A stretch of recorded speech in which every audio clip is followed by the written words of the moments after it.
एकम नित्यम विमलमचलम सर्वधि साक्षिभूतम भावातीतम त्रिगुणरहितम सद्गुरुं तम नमामि। नित्यं शुद्धं निराभासं निराकारं निरंजनम नित्यबोधं चिदानंदम गृणायाम परमेश्वरी। राधे राधे। त्रिनेत्र भाग्य में आप सभी का स्वागत है। मैं हूं आपके साथ आचार्य पुष्पेंद्र शास्त्री। आज हम बात करेंगे आर्थिक स्थिति को लेकर। आर्थिक स्थिति जब कमजोर हो जाती है, कहते हैं ना, जब पैसा पास होता है तो रिश्ते हजार होते हैं, और जब गरीब व्यक्ति कोई होता है तो अपने भी दूर हो जाते हैं।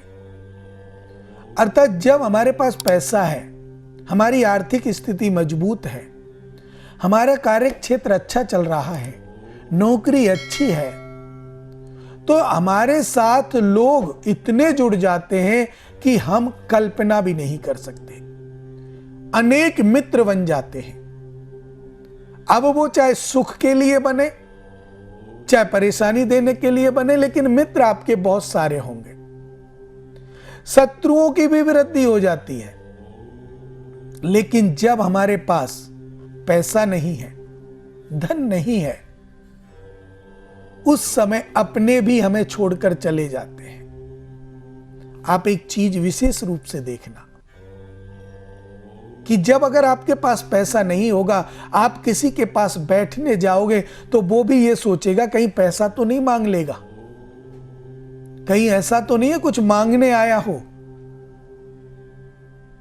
तो उसके मन में इस प्रकार की भ्रांति हो जाती है। चाहे आप उसके यहां बैठने वैसे ही गए हो, तो वो आपको बिठा के खुश नहीं है। उसके मन में एक ही कष्ट है, कब कह दे कहीं पैसा ना मांग ले।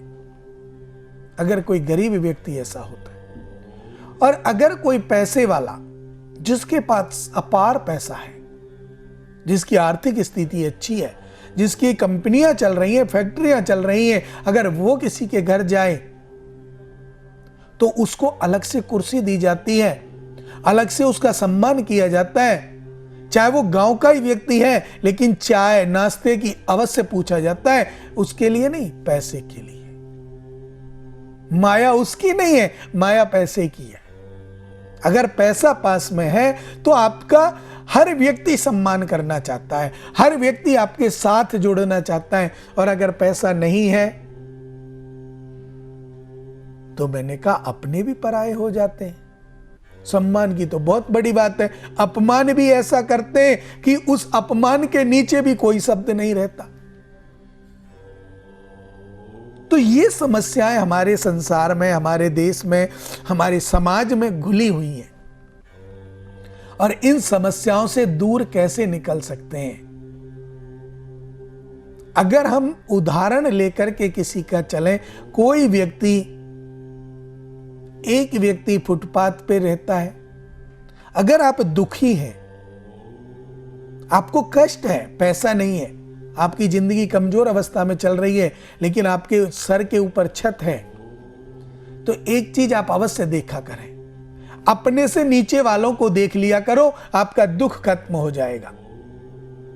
आप गाड़ी में जा रहे हैं, साइकिल वालों को देख लो, बाइक वालों को देख लो।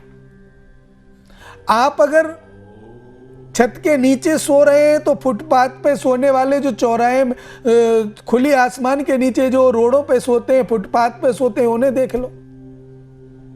उनकी जिंदगी को अगर आप देखेंगे तो आप अपने अपने दुख भूल जाएंगे, बोले इनसे तो हम बहुत अच्छे हैं। लेकिन आपको अगर दुख को बढ़ाना है, ये तो था सुख को बढ़ाना, और अगर दुख को बढ़ाना है तो अपने से ऊपर वालों को देख लो।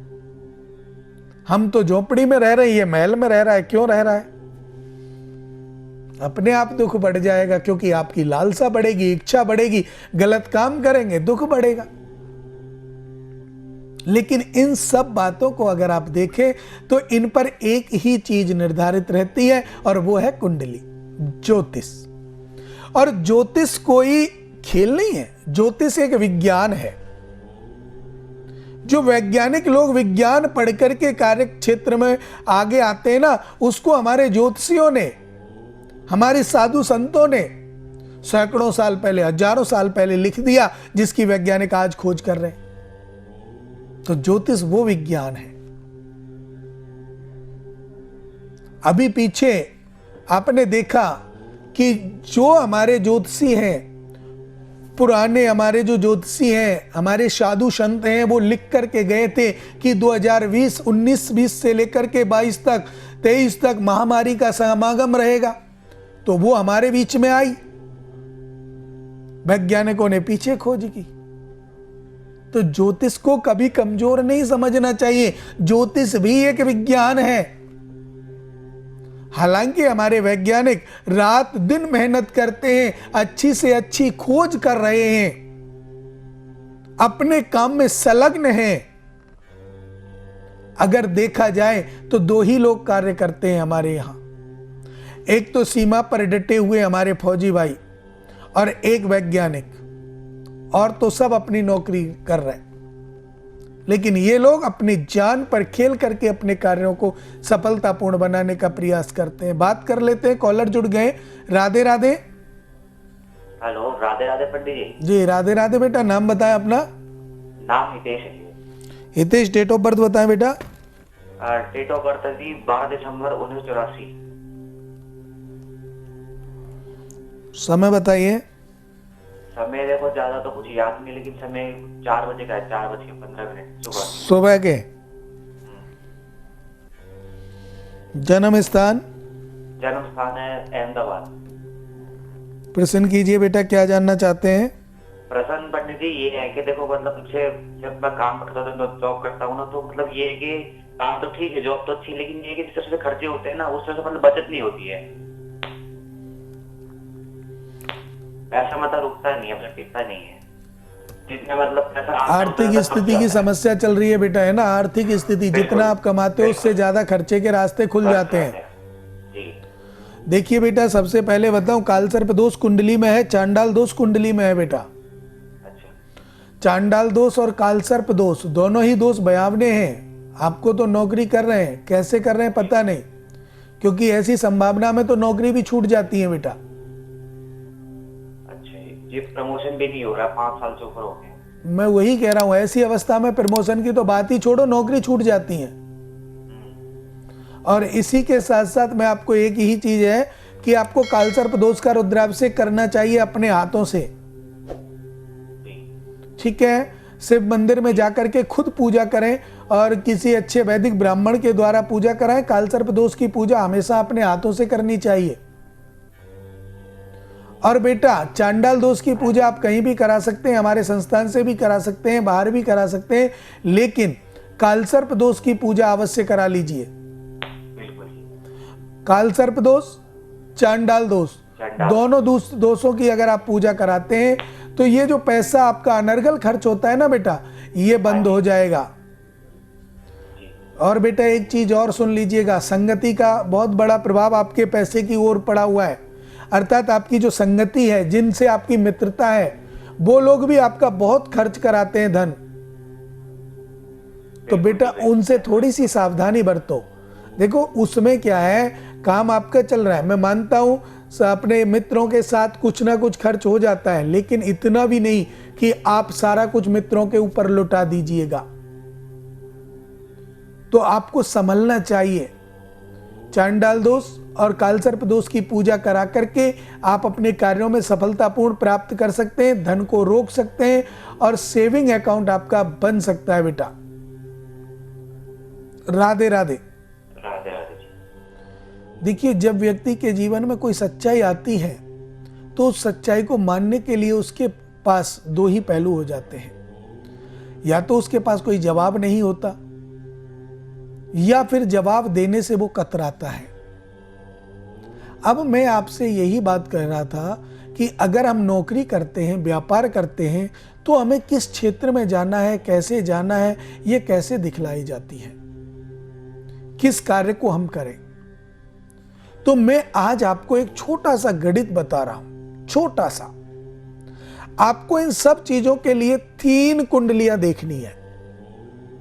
हर व्यक्ति की कुंडलियां जो होती हैं, उस कुंडली में 3 कुंडली होती हैं। एक लगन कुंडली, कुंडली बहुत होती है, नवमांश है, चतुर्थांश है, दशांश है, कितनी कुंडलियां होती हैं, लेकिन मैं सिर्फ 3 कुंडलियों की आपसे बात कर रहा हूं। अगर आपको अपना कार्यक्षेत्र देखना है कि हम किस लाइन में जा सकते हैं, कौन सी नौकरी कर सकते हैं, कौन सा व्यापार कर सकते हैं, तो सबसे पहले देखना है लगन कुंडली का 10वां भाव। 10वें भाव के स्वामी को नोट कर लीजिए कौन से स्वामी हैं। दूसरे नंबर पे देखनी है चंद्र कुंडली। चंद्र कुंडली के 10वें भाव का स्वामी वो भी नोट कर लीजिएगा। और तीसरे नंबर पर हमें देखनी है सूर्य कुंडली। सूर्य कुंडली के 10वें भाव के स्वामी कौन है उनको भी नोट कर लीजिएगा। आपने 3 स्वामी नोट कर लिए। अब तीनों स्वामी एक ग्रह भी हो सकता है, क्योंकि तीनों ग्रह एक ही घर में भी आ सकते हैं, तो एक ग्रह भी हो सकता है, 2 भी हो सकते हैं, 3 अलग अलग भी हो सकते हैं। इसके अलावा ये 3 जो कुंडलियां हैं ये आपका सार नहीं बताएंगी, ये सिर्फ आपको रास्ते दे रही हैं। सार बताएगी नवमांश कुंडली, जो चौथी कुंडली आपको अब बता रहा हूं। नवमांश कुंडली में ये देखिए कि ये 3 ग्रह किस किस राशि पर विराजमान है, उनको नोट कर लीजिए। मंगल, शनि कहां विराजमान है, मंगल कहां विराजमान है, गुरु कहां विराजमान है, बुध कहां विराजमान है। अर्थात जो इन 3 राशियों के स्वामी बने, 3 कुंडलियों के स्वामी बने, सूर्य कुंडली, लगन कुंडली और चंद्र कुंडली, इन तीनों के 10वांश के जो स्वामी हैं वो नवमांश कुंडली में किस राशि पर बैठे हुए हैं,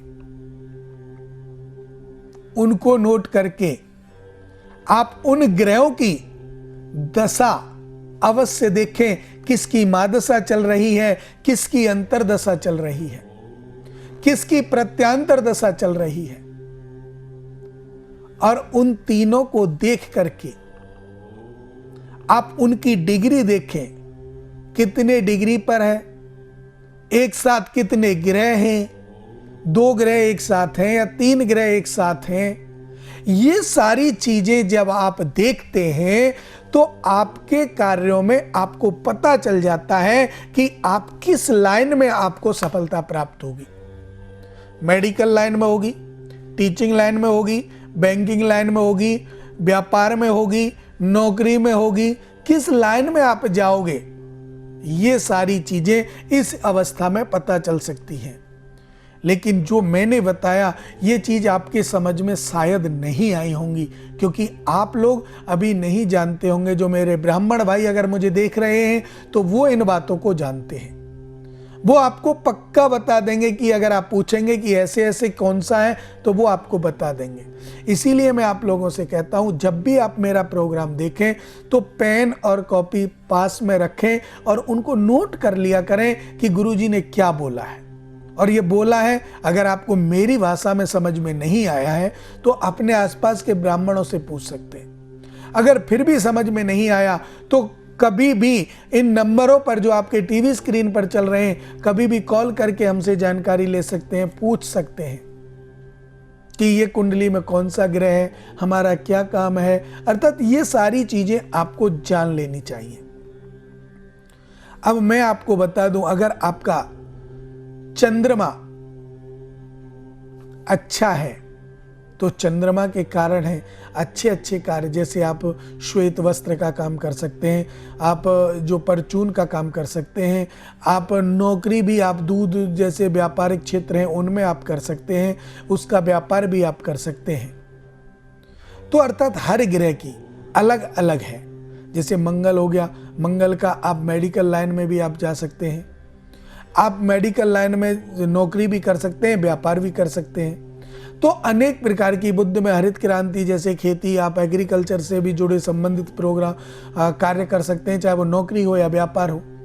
तो कॉलर जुड़ गए, उनसे बात कर लेते हैं। जी राधे राधे। राधे राधे। जी बेटा, नाम बताइए। कौशल्या। डेट ऑफ बर्थ बताइए बेटा। बेटे के लिए बात करनी थी। जी बेटे का नाम बताइए। विशाल।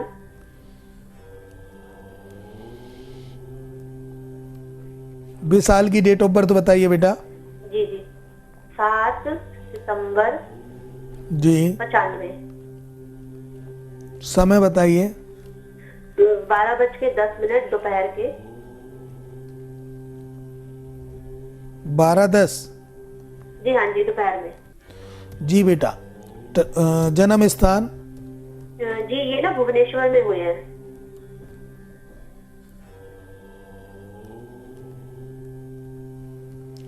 भुवनेश्वर। हाँ जी। जी बेटा प्रश्न कीजिए। जी मेरा बेटा जो विशाल है ना, इसने मतलब नौकरी नहीं लग रही है, पढ़ाई वढ़ाई तो अच्छी करी है लेकिन काम के लिए पता नहीं हो ही नहीं रहा कुछ, आप कुछ बताएं। जी बेटा इसने जो नौकरी की है कहीं जाके? हाँ सफलता नहीं मिल पाती है, जी। मतलब कामयाबी हाथ में नहीं है, दिक्कत परेशानी आ रही है, बहुत कोशिश कर रहा है। जी बेटा देखिए बेटा इनका जो कार्य क्षेत्र है वो इंजीनियरिंग लाइन बहुत अच्छी इनके लिए सूटेबल होगी। ये इंजीनियर लाइन में आगे बढ़े या किसी और लाइन में बढ़े ये बता दीजिए। जी हाँ जी इसी में ही है। इंजीनियरिंग लाइन में तो जी बेटा इसमें तो इनको बहुत अच्छी सफलता मिलेगी। और आप अगर डेट नोट कर सकती हैं जी 12 फरवरी 2024। 2024।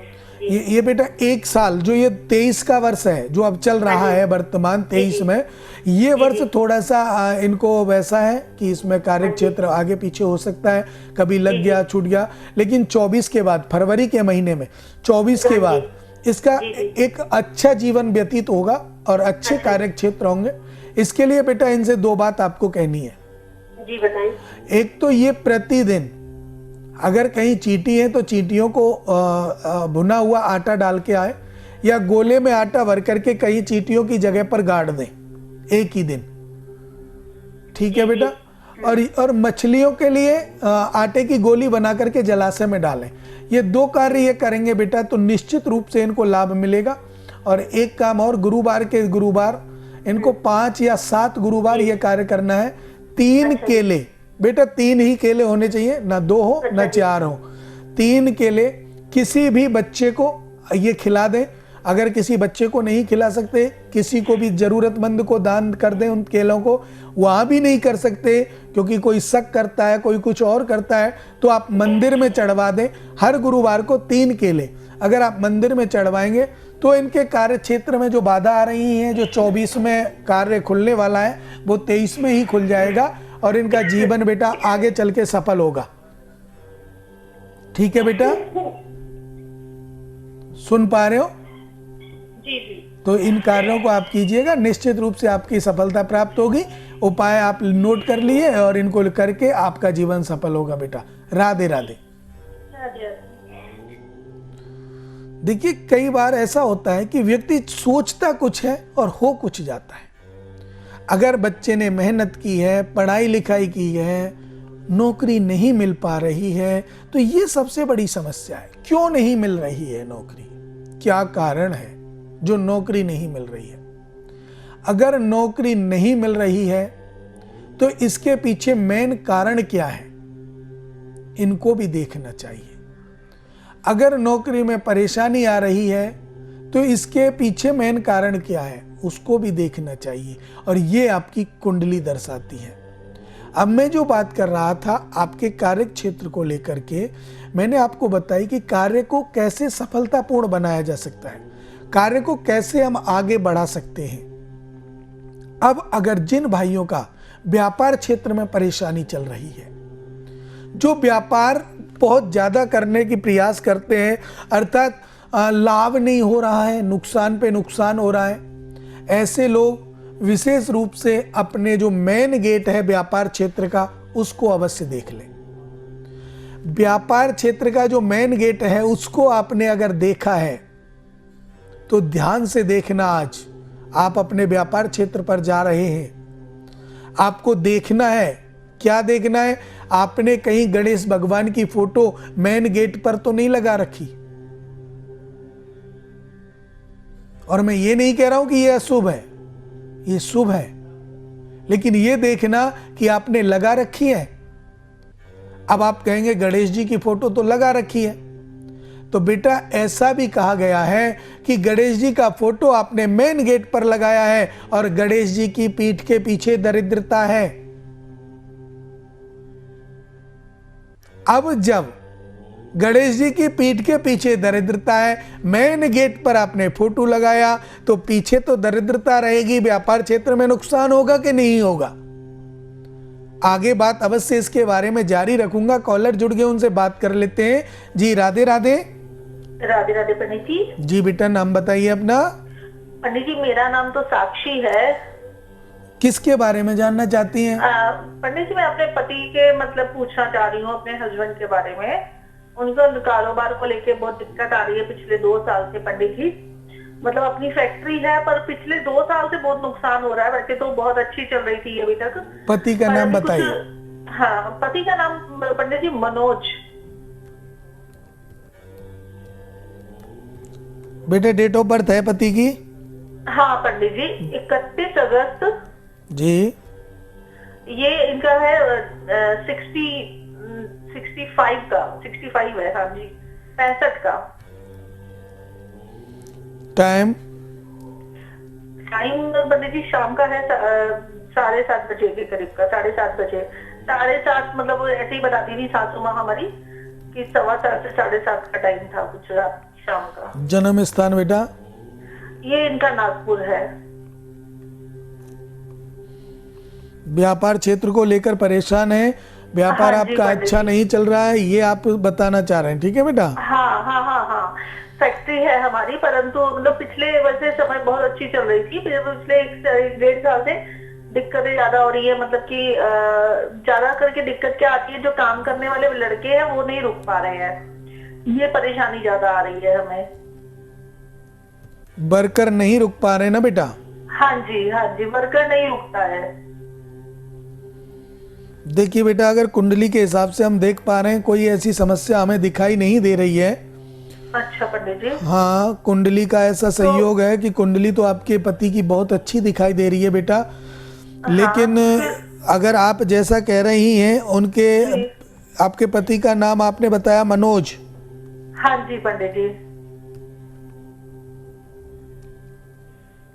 पंडित जी समय अगर मतलब थोड़ा सा आगे पीछे हो तो भी चलेगा ना? मतलब कि 7, वैसे तो 7:15 7:30 ही बताते थे मतलब। बेटा अगर लगन नहीं बदलती है उस समय तक सही ठीक होता है, और लगन बदल जाए तो फिर दिक्कत आ जाती है। लेकिन मैं वही चेक कर रहा था। आप एक चीज ध्यान दीजिएगा बेटा, देखिए कुंडली का हिसाब जो आपके पति का कहता है वो बहुत ही अच्छा है, संयोग बस है, अच्छा है, कोई परेशानी नहीं है। लेकिन मुझे जो दिखाई दे रहा है, जिस हिसाब से मैं देख पा रहा हूँ, ये आपके जो कार्य क्षेत्र है उस पे किसी ने बंधन किया है बेटा। अच्छा। हाँ, ये किसी का किया हुआ है बेटा। एक चीज और, आपका जो मेन गेट है उस पे देखना, गणेश जी का फोटो बाहर की तरफ लगा रखा है क्या? पंडित जी मैंने कभी फैक्ट्री में ज्यादा गई नहीं, पर मैं पूछूंगी अपने एक बार पूछ लेना बेटा। अगर बाहर की तरफ भगवान गणेश जी का फोटो लग रहा है ना बेटा, तो उनकी पीठ के पीछे सेम फोटो जैसा बाहर की तरफ लग रहा है वैसा ही सेम पीछे की तरफ लगा दीजिएगा। कंपनी में कोई भी दिक्कत परेशानी नहीं आएगी, बरकत आपकी बढ़ जाएगी बेटा। ठीक है पंडित जी। राधे राधे। इसके अलावा कोई कार्य नहीं? जी बेटा, ये आप कर सकती हैं, आगे चल के इन उपायों को आप करा सकती हैं, ठीक है? देखिए, अब जो मैं बात कर रहा था गणेश जी के फोटो को लेकर, भगवान गणेश रिद्धि सिद्धि के दाता है। जहां गणेश जी की पूजा होती है, मां लक्ष्मी का वास होता है। फिर भी हम क्या कह रहे हैं? हम कह रहे हैं कि गणेश जी का फोटो मेन गेट पर अगर आपने लगा रखा है तो वो नुकसान कैसे दे रहा है, क्यों दे रहा है? तो देखिए, गणेश भगवान की पीठ के पीछे दरिद्रता का वास है, और हमने गणेश जी की फोटो को आगे लगा रखा है। तो आगे तो सुख समृद्धि है, शांति है, लेकिन पीछे दरिद्रता है। तो कैसे आपका बरकत होगी? नहीं होगी ना। तो मैं ये नहीं कह रहा हूं गणेश जी का फोटो आगे लगाना गलत है, गलत नहीं है, बहुत सुंदर है। आने वाली बुराइयों को भी गणेश जी आगे से रोक देते हैं। तो हमें करना क्या है? हमें पीछे भी उनकी पीठ को मिलाकर के दूसरे गणेश जी की फोटो लगा देनी चाहिए। इधर गणेश जी, इधर गणेश जी। अब जब हमारे गणेश जी एक दूसरे की पीठ मिली हुई है, इधर भी सुख शांति, इधर भी सुख शांति। तो इसलिए गणेश जी की अगर फोटो आप दरवाजे पर लगा रहे हैं, मैं सबके लिए बता रहा हूं, जिनकी नौकरी क्षेत्र में, जिनके व्यापार में परेशानी आ रही है, या घरों की बात भी मान लीजिए, जिन घरों में बरकत नहीं होती, उनके लिए भी ये उपाय रामबाण उपाय है। बहुत से लोगों के घरों के सामने गणेश जी के फोटो लगे होते हैं, लेकिन अंदर सुख शांति नहीं रहती, क्योंकि पीछे दरिद्रता भरी रहती है। तो इसीलिए हमें गणेश जी की फोटो जहां हमारी लगी हुई है, उसके पीछे भी सेम वैसी ही फोटो पीठ को मिला करके लगा देनी चाहिए। पहला उपाय रामबाण उपाय, जो आपके जीवन को सफल बना सकता है, आपके घर के अंदर से दरिद्रता को भगा सकता है, बीमारी को भगा सकता है और आपकी आर्थिक स्थिति को मजबूत कर सकता है। दूसरी बात, आप अगर घर में जब खाना बनाते हैं तो पहली रोटी गाय को और अंतिम रोटी कुत्ते को देना प्रारंभ कर दीजिए। पहली रोटी अगर आप गाय को देते हैं तो ऐसे नहीं देनी कि आपने पहली रोटी बनाई और गाय को दे दी। पहली रोटी को कभी कच्ची पक्की नहीं बनाना चाहिए, अच्छी सी सुंदर सी बनाना चाहिए और पूरा अच्छा से सिका हुआ हो, कच्ची रोटी ना हो। ये ध्यान रखना। बहुत से क्या करते हैं, पहली रोटी को कच्ची पक्की कर लेते हैं, बोले गाय को ही तो जानी है, लेकिन ऐसा हमें नहीं करना है। सुंदर सी रोटी बनानी है और उस पर अगर घी लगा सकते हैं तो घी लगाइए, नहीं लगा सकते हैं तो गुड़ रख करके गाय को खिला दीजिए। और जैसे ही गुड़ रख के आपने गाय को रोटी खिलाई, आपकी धन भाव की देवी मां लक्ष्मी प्रसन्न होती है और आपके घर में बरकत बढ़ जाती है, खर्चे कम हो जाते हैं। ये जो छोटी छोटी बातें हैं हमें ध्यान दिल देनी होती हैं और इन्हीं से ये बहुत बड़े कार्यों को कर देती हैं, बड़े नुकसान होने से बचा लेती हैं। आप कार्य क्षेत्र में अगर बैठे हैं और ईशान कोण में आपने मंदिर को घर बना रखा है, अपने व्यापार क्षेत्र में या ऑफिस में, तो उसमें जब आप पूजा कर रहे हैं तो पूजा के समय मूर्तियों की स्थिति को अवश्य निहारें मन से कि प्रभु साक्षात विराजमान है। मेरे ऊपर मां लक्ष्मी की, गणेश भगवान की, भगवान विष्णु की असीम अनुकंपा है, कृपा है, ऐसा मन में भाव ला करके आप आरती पूजा पाठ करें तो उसको करने से भी आपके घर में बरकत बढ़ जाएगी। जो दुर्बुद्धि, कुबुद्धि, जो बरकत नहीं होती थी, ऐसी कोई नेगेटिव सोच आपके ऑफिस में है, आपके घर में है, वो घर से बाहर चली जाएगी। इन कार्यों को, छोटे छोटे कार्य हैं, लेकिन अगर ध्यान से करते हैं, विश्वास से करते हैं तो आपके कार्यों में निश्चित रूप से सफलता प्राप्त होती है। समय का थोड़ा अभाव है। जिन जातकों का कॉल हमारे इस प्रोग्राम में नहीं लगा वो हमारे संस्थान में कॉल करके हमसे जानकारी ले सकते हैं। व्यापार की, नौकरी की कोई भी परेशानी हो, नहीं चल रहा हो, एक दूसरे की खिंचाव हो, किसी ने बंधवा दिया हो, ऐसी सभी समस्याओं के लिए आप हमारी जानकारी ले सकते हैं। और उसके साथ साथ जो उपाय आपको बताए जाएं, उन उपायों को आप अवश्य करना। और जब आप उन उपायों को करते हैं तो आपको लाभ प्राप्त होता है। आज हम बात करेंगे, आपके जीवन में बहुत सारी समस्याओं के बीच में एक समस्या बहुत विशाल हो जाती है। वो समस्या क्या है? अर्थात वो समस्या अगर हम लोगों के जीवन में आए तो हम तो दुखी रहते ही रहते हैं, हमारे माता पिता भी दुखी रहते हैं, हमारे भाई बंधु भी दुखी रहते हैं और हमारे मन में भी अनेक प्रकार की वासनाएं उत्पन्न हो जाती हैं। लोग चाहे कितना भी पवित्र व्यक्ति है लेकिन उस पर अलक्षण लगा ही देते हैं। ऐसा कौन सा कार्य है? बहुत सारे लोगों के फ़ोन कॉल जब हमारे पास आते हैं, हम उनको उसकी उपाय उसका बतलाते हैं। उन उपायों को करने के बाद अगर उनके कार्य सफल होते हैं तो बहुत ही अच्छा हो जाता है। उनके मन में एक प्रसन्नता उठती है। इसीलिए हम चाहते हैं अधिक से अधिक संख्या में आप लोग हमसे जुड़ें और उपायों को अवश्य ग्रहण करें। मैं आपको हर प्रोग्राम के बीच में 1, 2, 4 उपाय ऐसे बतलाता हूँ जो उपाय आपके सभी कार्यों में काम आते हैं।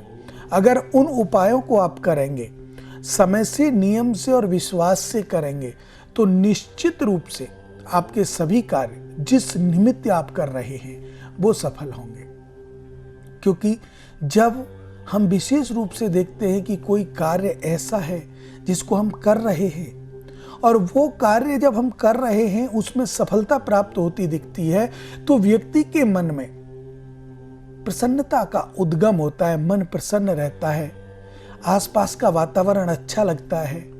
और जब वो कार्य असफल होता दिखता है तो मन जो है अशांत हो जाता है। दूसरा कोई कुछ बोले वो सुहाता नहीं है, अच्छा नहीं लगता है, तो इसके साथ साथ उनके मन में खिन्नता आ जाती है। आज इन्हीं सब बातों को लेकर के हम बात कर रहे हैं और बात करेंगे विशेष रूप से वैवाहिक जीवन को।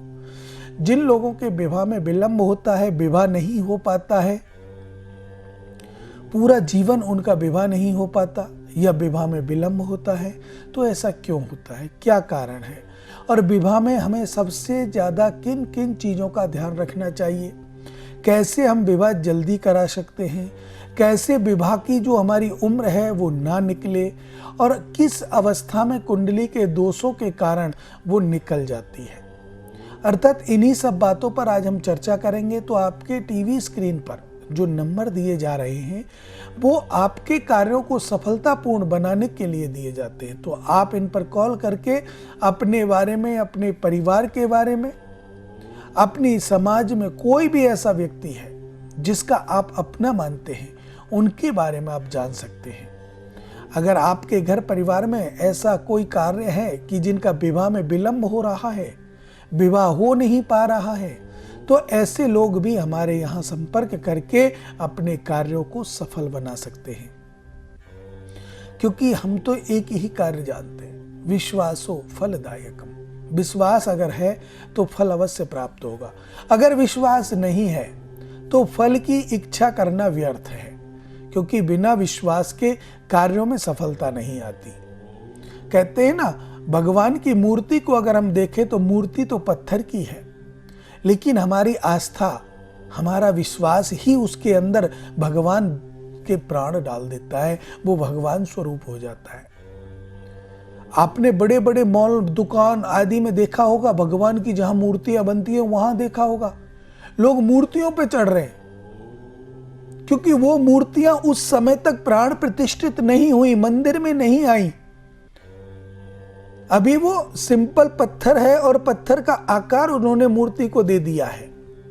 लेकिन जिस दिन वो मंदिर में प्राण प्रतिष्ठित हो जाएंगी तो सब लोगों का नतमस्तक उनके सामने होगा, क्योंकि विश्वास और आस्था हो जाती है कि यहां पर हमारे भगवान विराजमान है, ये हमारे भगवान है। तो वही आस्था और विश्वास हमें आगे बढ़ाता है। मैं आपको बता दूं, विवाह के लिए जो हमारी कुंडली में घर होता है, भाव होता है, वो सप्तम भाव होता है। सप्तम भाव का स्वामी जहां बैठ जाए उसकी दृष्टि को हमें देख लेना चाहिए। सप्तम भाव का स्वामी कहां बैठा है,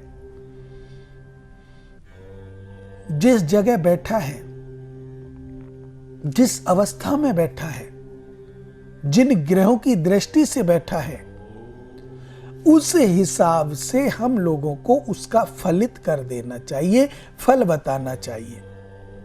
जैसे मान लीजिए सप्तम भाव में सूर्य ग्रहण या चंद्र ग्रहण लगा हुआ है, सूर्य के साथ राहु विराजमान हो, चंद्रमा के साथ राहु विराजमान हो, तो ऐसे जातकों के विवाह में परेशानियां बहुत आती हैं। 2 विवाह का भी योग बनता है, विवाह हो गया, गृह कलेश बढ़ गया, तलाक हो गया।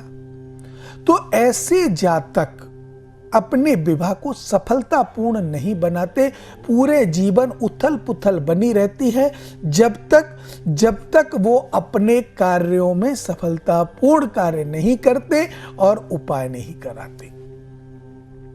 उनको सूर्य ग्रहण और चंद्र ग्रहण दोष का उपाय करा लेना चाहिए, जो भी दोष है।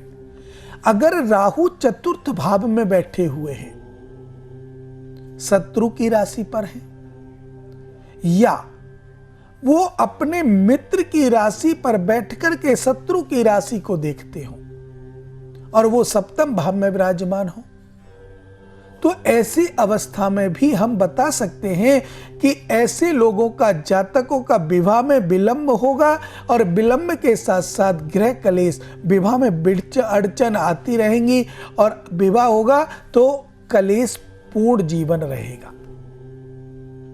और ऐसी अवस्था में ही कुंडली के अंदर भ्रकुटी दोष बन जाता है। अब मैं आपको बताऊं, अगर शनि सप्तम भाव में विराजमान है, नीच की राशि पर है, शत्रु की राशि पर है, या फिर किसी शत्रु ग्रह के साथ बैठा हुआ है, कम डिग्री पर है या वृद्धावस्था में है, तो ऐसे जातकों का जो वैवाहिक जीवन है वो थोड़ा विलंब से संपन्न होगा। लेकिन अगर शनि पावरफुल में बैठा हुआ है, 10 डिग्री से लेकर के 20 डिग्री के बीच में डिग्रियां लेकर बैठा है, तो ऐसे जातकों के विवाह में बहुत विलंब होगा और भगवान ना करे ऐसा भी हो सकता है कि विवाह ही ना हो। तो इसलिए कुंडली का आंकलन करना अति आवश्यक है और कुंडली का आंकलन हमारे जीवन को श्रेष्ठ बनाता है। कुंडली का आंकलन जो है वो हमारे जीवन की स्थिरता को मजबूत करता है। आपके दोष, आपके गुण, आपके योग सब कुछ कुंडली से दर्शाए जाते हैं। अब अगर किसी के विवाह हो गया, पति पत्नी में अनबन चल रही है, मन नहीं मिलते हैं, पत्नी मायके में चली गई, वहां से सूचना आ जाती है तलाक चाहिए, ऐसा क्यों होता है? अगर आपने कुंडली को देखा और कुंडली को देख करके अगर आपने देख लिया कि ये सब क्या हो रहा है, क्यों इतनी अड़चनें आ रही हैं, माता पिता की चिंता बढ़ जाती है, पता नहीं मेरे बेटे की या मेरी बेटी की जिंदगी कैसे बीतेगी। दोनों पक्षों में कोई कहेगा तलाक ले लो, दूसरी जगह विवाह कर देंगे, तो ये तो कोई सॉल्यूशन नहीं है कि तलाक ले लो दूसरी जगह विवाह कर देंगे। हो सकता है दूसरी जगह आपके ग्रह इसी अवस्था में हो कि दूसरी जगह और परेशानी आए, तो उससे तो कोई मतलब है नहीं। अगर आप वहीं उन ग्रहों को मजबूत करें, उन ग्रहों की देखें दृष्टि को, उन ग्रहों को देखें, कुंडली का आंकलन कराएं, तो हो सकता है वही रिश्ता आपका अच्छा बन जाए, उसी रिश्ते के साथ आपका संयोग प्रेम बस हो जाए। अब इसके लिए हम सब लोगों को कुंडली का आंकलन कराना अति आवश्यक होता है। विवाह के टाइम पे आप अपने बच्चे का विवाह करें या बच्ची का विवाह करें, दोनों पक्षों से मैं बात करता हूं, चाहे वर पक्ष हो या वधू पक्ष हो। वर पक्ष और वधू पक्ष अपने अपने आचार्य गणों से, जो आपके पंडित जी हैं, जो आपके घर में पूजा पाठ कराते हैं, जिन पर आप ट्रस्ट करते हैं, विश्वास करते हैं, उन पर आप कुंडली का मिलान अवश्य कराएं। कुंडली के मिलान में 5 चीजों को तो विशेष रूप से देखना ही देखना चाहिए। वर्ण, किस वर्ण में बालक ने जन्म लिया है, उन दोनों के वर्ण में मेल खाते हैं या नहीं खाते। उसके बाद गण, ग्रह मैत्री, भ्रकुटी और नाड़ी। देखने को तो और भी है, लेकिन ये 5 जो वस्तु हैं, 5 जो चीज हैं, इनको विशेष रूप से हर ब्राह्मण को देखना चाहिए। इसके बाद एक मांगलिक जो दोष है उसको भी देखना चाहिए कि वो खत्म हो रहा है या बन रहा है। अगर इन 5 और एक मांगलिक 6 चीजों को मिलाकर के आप कुंडली का आंकलन करते हैं और उस कुंडली में किसी भी प्रकार की कोई कष्ट, कोई परेशानी नहीं आती है, तो मुझे नहीं लगता कि आपके जीवन में कोई परेशानी आएगी। मुझे ये भी नहीं लगता कि आपका जीवन सुखमय नहीं होगा। अगर हर वस्तु मिली, हर चीज आपने जो वर्ण मिलाया, वर्ण मिल गया, अच्छा सहयोग हो गया। अब देखिए, वर्ण में हमारे 4 वर्ण हैं, ब्राह्मण, वैश्य, क्षत्रिय और शूद्र। इन चारों वर्णों में किस अवस्था में मिलना चाहिए ये मैं अभी आपको आगे बताऊंगा। कॉलर जुड़ के उनसे बात कर लेते हैं। जी राधे राधे। हेलो, राधे राधे पंडित जी। जी बेटा राधे राधे। नाम बताएं अपना। जी, मेरा नाम तो शकुंतला है पंडित जी, लेकिन मेरे को अपने बेटे के बारे में पूछना था आपसे। जी बेटा, बेटे का नाम बता दीजिए एक बार। जी, बेटे का नाम मेरा है राजन। डेट ऑफ बर्थ बताइए बेटा। जी, उसकी है 15/4/1995 का जन्म है, उसका सोनीपत का है। समय बताइए। उसका है 3:40 का है, सुबह का है, उसका सवेरे का है, रात को जन्म हुआ था मतलब। सोनीपत में ही। हाँ जी। प्रश्न कीजिए बेटा, क्या परेशानी है बच्चे को? जी पंडित जी, मेरा लड़का इतना नशा करने लग गया, पहले करता नहीं था, लेकिन अब तो इसने इतनी लत लगा ली कि मतलब इतनी ज्यादा पीने लग गया है। मैंने इसका इलाज भी करवाया बहुत जगह से, लेकिन इसका मेरे को कहीं तोड़ मिला ही नहीं। तो मैं आपका प्रोग्राम देख रही थी, सोचा कि एक बार पूछ लूं बेटे के बारे में। ना ये नौकरी के लिए जाता, ना ये सुनता, ना मेरी सुनता, ना अपने पिताजी की सुनता। ये बिल्कुल शादी के लिए रिश्ते भी नहीं लग रहे, जिसके कारण ये पीने लग गया। जी बेटा, आपने देखिए बहुत अच्छी बात है ये जो आपने सोचा कि मैं पूछ लूं या बता दूं। तो मैं आपसे एक ही बात कहूंगा बेटा, इसमें कोई बड़ी बात तो है नहीं। देखिए आजकल क्या है कि जो आपकी बेटी की जो कुंडली में देख पा रहा हूँ, इस समय इनकी राहु की महादशा चल रही है, सूर्य की अंतरदशा चल रही है बेटा। और राहु और सूर्य दोनों शत्रु हैं। अच्छा पंडित। हाँ, और ये लगभग 3.5-4 साल से ही पीने लगा है। जी हाँ, हुआ तो इसे अभी मतलब अब तो इतनी हद कर दी इसने कि आए दिन मतलब घर में भी इतना कलेश हो रहा है कि पीने के पीछे, कि सुनता है ही नहीं। तो बेटा वही इसके लिए उसी लाइन देखिए, जा रहा है। इसके लिए मैं आपसे एक ही बात कहूंगा, सूर्य और राहु का आपको उपाय करा लेना चाहिए। सूर्य और राहु का उपाय होते ही धीरे धीरे करके ये खत्म कर देगा, और पीछे करके कभी भी ऐसी शराब जैसी चीज, नशीली जो वस्तु हैं, उनसे दूर होगा बेटा। मतलब क्योंकि इनके जो आपने उपाय बोले सूर्य राहु के, उससे। जी बेटा। अच्छा, तो इसमें क्या करना होगा फिर मेरे को? बेटा इनके मंत्र जप होते हैं, इनके मंत्र जप आपको करवाने हैं, और वैदिक ब्राह्मणों के द्वारा आपको ये पूजा करानी है। और आपके बेटे के हाथ से अगर कराओगे तो और भी लाभ आपको प्राप्त होगा, क्योंकि बेटे के हाथ से बेटे की पूजा है। और अगर आप बेटे के हाथ से बेटा नहीं कर सकता है, या बेटा आपकी नहीं मानता है, तो आप भी अपने हाथ से करा सकती हैं, और जिसके कारण आपके सभी कार्य तो दूर अच्छे होंगे ही होंगे। लेकिन आपके बेटे की जो संगति है ना बेटा, ये संगति बहुत खराब हो रखी है। बिल्कुल, इसकी संगति ने पंडित जी इतना दुखी कर रखा है, बस पूछो ही मत आप। हाँ, तो ये संगति के कारण ही परेशानी ज्यादा बढ़ी है इसकी।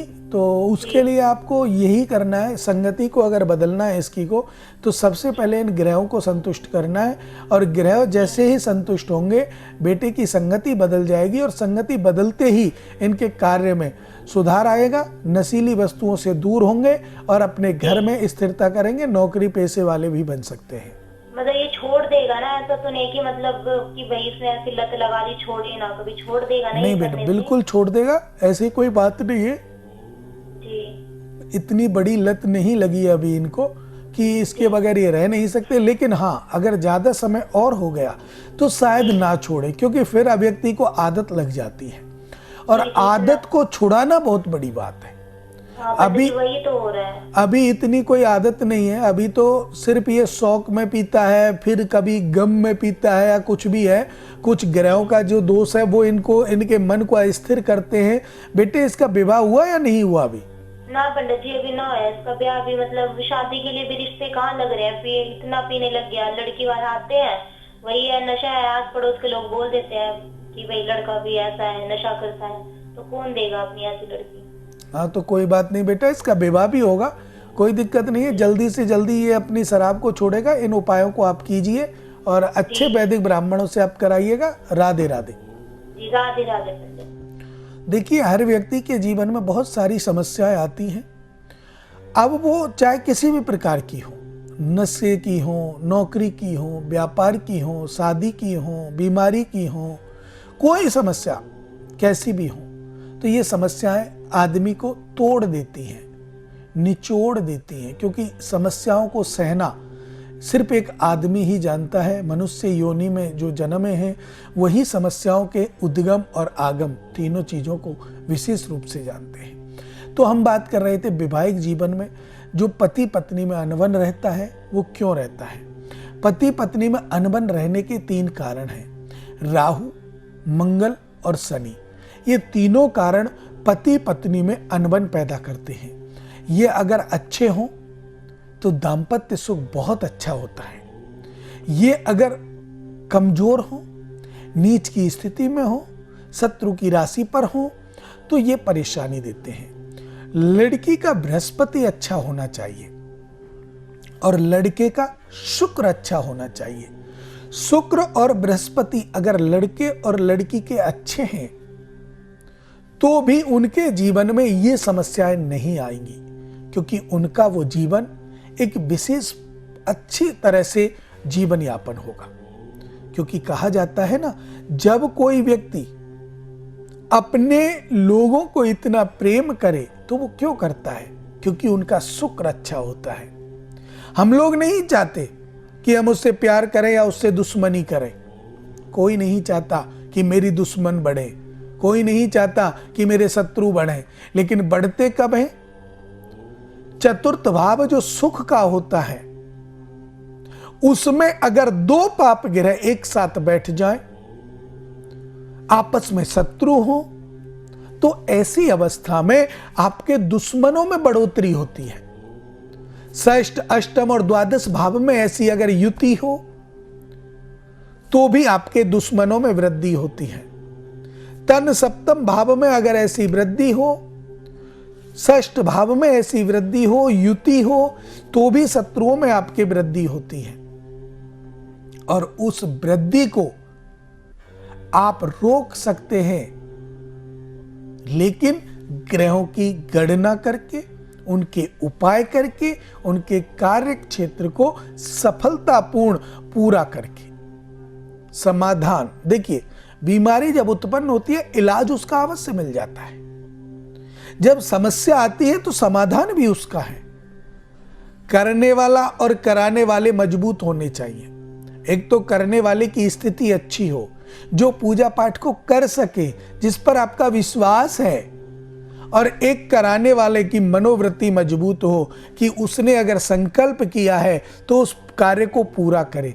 संकल्प देकर के अगर जिस बंदे ने कार्य को पूरा नहीं किया तो वो संकल्प का वजन उसके ऊपर रहता है और वो संकल्प के कारण बड़ा दुखी हो जाता है, और संकल्प के कारण उसको और कष्ट आते हैं जब वो संकल्प पूरा नहीं करता। कभी कभी आपने देखा होगा, माताएं कहीं भी दर्शन करने के लिए जाती हैं और बच्चे का विवाह नहीं हुआ तो भगवान के सामने सब कुछ मांग के आती हैं, विवाह होगा तो मैं ये कर दूंगी, लेकिन नहीं कर पाती, होने के बाद भूल जाती हैं कुछ बातों को, तो वो संकल्प जो वो करके आई हैं वो वजनदार बन जाता है, परेशानियां उत्पन्न होती हैं। कॉलर जुड़ गए, उनसे बात कर लेते हैं। जी राधे राधे। हेलो पंडित जी, राधे राधे। जी बेटा राधे राधे। नाम बताएं अपना। हाँ जी, मैं याचना बोल रही हूँ पंडित जी। याचना। हाँ जी। डेट ऑफ बर्थ बताएं बेटा। पंडित जी, मेरे को अपनी माँ के बारे में पूछना है। उनकी तबीयत बहुत खराब रहती है। माँ का नाम बताइए। माँ का नाम जानकी है। डेट ऑफ बर्थ है बेटा माँ की आपके पास? हाँ जी, डेट ऑफ बर्थ है उनकी 20/4/70।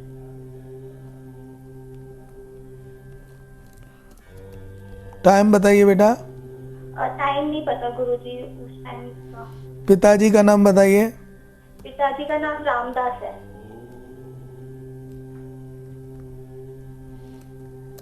कितने दिन से बीमार है बेटा? उनको हो गए हैं, 2-3 महीने हो गए हैं, बीमारी रहती है, मतलब बिस्तर से भी नहीं उठ पाती, इतनी ज्यादा बीमार हो चुकी है वो। और दवाइयाँ वगैरह ले रहे हैं लेकिन असर नहीं हो पा रहा दवाइयों का। डॉक्टरों को दिखाया बेटा, चेकअप वगैरह कुछ कराए तो क्या रिपोर्ट आती है? हाँ, उनका मतलब नॉर्मली रिपोर्ट आती है, ऐसी कोई बीमारी तो नहीं है उनको, लेकिन पूरे शरीर में फिर भी दर्द रहता है, घुटने भी उनके। जी बेटा देखिए, अब सुन लीजिएगा आप। एक तो आपकी जो माँ है उनके राहु खराब है। अच्छा। सूर्य और राहु के कारण घुटनों में परेशानी, कमर में दर्द, पेट खराब आदि समस्याएं रहती हैं।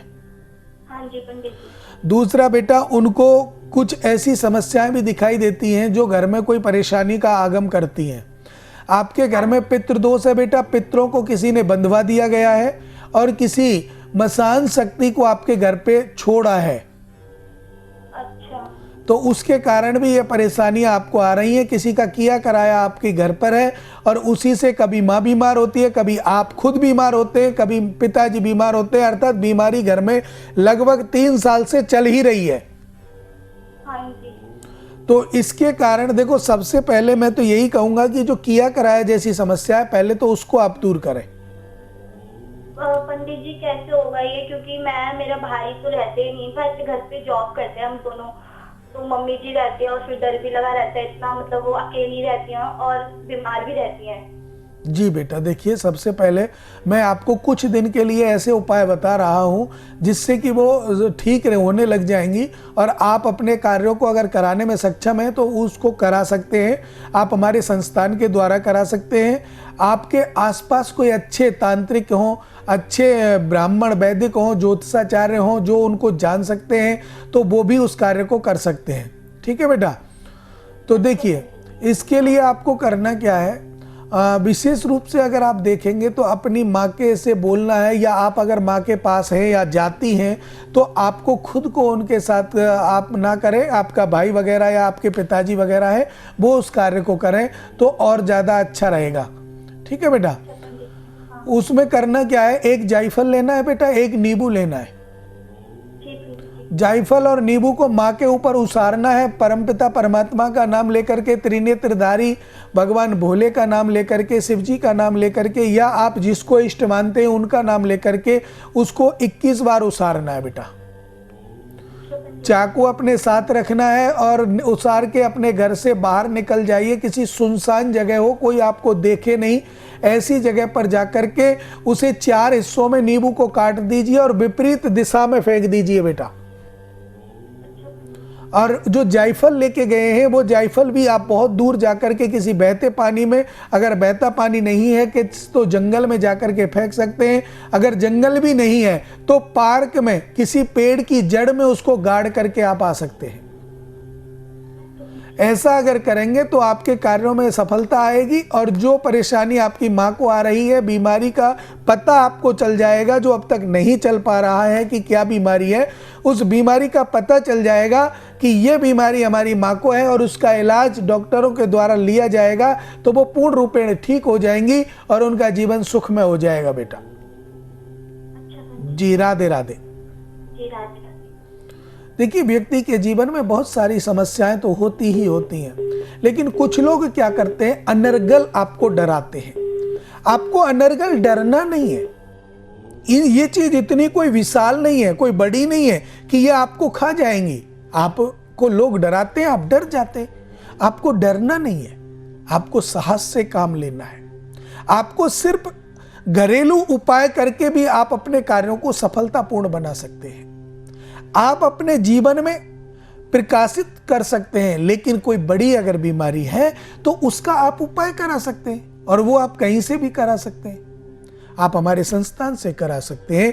आपके कोई आसपास अच्छे वैदिक ब्राह्मण हैं, ज्योतिषाचार्य हैं जो उसको समझ सकते हैं, अच्छे तांत्रिक हैं ऐसी ऊपरी बाधा के लिए, तो आप वहां से भी करा सकते हैं। कोई जबरदस्ती नहीं होती किसी की, कहीं से कराओ, लेकिन जहां विश्वास हो वहां से कराओ।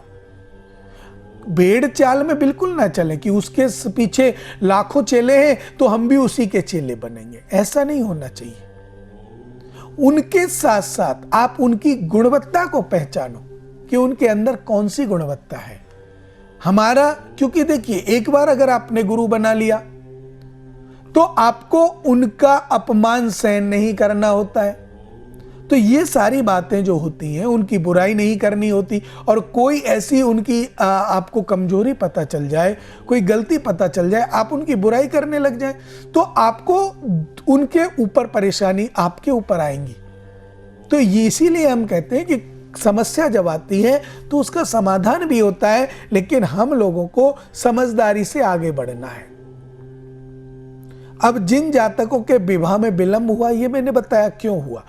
अब जिन जातकों को विवाह में परेशानी हो रही है, विवाह हो गया, विवाह में परेशानी अगर हो रही है तो वो परेशानी क्यों हो रही है, क्या कारण है, हम उन परेशानियों के बारे में आज आपसे बात करेंगे। गृह कलेश बनना, तलाक जैसी समस्याएं, ये भी मैं आपको बता चुका हूं कि इनके कारण होती हैं। अब इनका समाधान क्या होगा? समाधान होगा कुंडली का आंकलन करके, कुंडली का उपाय, जो ग्रह दोष है उनका उपाय कराना सबसे बड़ा समाधान है। और उसी के कारण आपके कार्यों में सफलता तो आएगी ही आएगी, आपका जीवन धन्य होगा, पति पत्नी में प्रेम बनेगा, मधुर बनेंगे। और इसी के साथ अगर आप देखते हैं हमारी जो बहन बेटी है, वो अपने गुरु पर विशेष ध्यान दे। गुरु ग्रह पर, मैं गुरु उसकी बात नहीं कर रहा हूं जो आपने गुरु बना रखा है, मैं गुरु ग्रह की बात कर रहा हूं। गुरु ग्रह को मजबूत बनाने का प्रयास करें, और मेरे भाई शुक्र ग्रह को मजबूत बनाने का प्रयास करें। गुरु और शुक्र दोनों ही मजबूत होंगे तो आपके कार्यों में निश्चित रूप से सफलता प्राप्त होगी, मधुरता बढ़ेगी, प्रेम बढ़ेगा। समय का थोड़ा अभाव है, जिन जातकों का कॉल प्रोग्राम में नहीं लगा है वो जातक हमारे संस्थान में कॉल कर सकते हैं और जान सकते हैं अपने जीवन के बारे में। चलते चलते मैं आपसे दो ही बात कहूंगा कि घर में माता पिता का अपमान कभी सहन मत करना और ना खुद करना। माता पिता का अपमान अगर आप करोगे तो आपको परेशानी आएगी। गौ ब्राह्मण का सम्मान करना अति आवश्यक है। अगर आप ब्राह्मण का सम्मान नहीं करते हैं तो भी आपके घर में बहुत सारी समस्याएं, पितृदोष जैसी समस्याएं, माता पिता की सेवा न करने से भी पितृदोष जैसी समस्याएं, ऊपरी पराई बाधा जैसी समस्याएं ये आ जाती हैं। लेकिन आप गौ का सम्मान करते हैं, गौ को चारा खिलाते हैं, गौ की सेवा करते हैं, ब्राह्मण का सम्मान करते हैं, ब्राह्मण को यथाशक्ति जो आपकी श्रद्धा हो दान दक्षिणा करते हैं, तो आपके कार्यों में सफलता आती है। इन्हीं शुभ मंगल कामनाओं के साथ मुझे दीजिए इजाजत।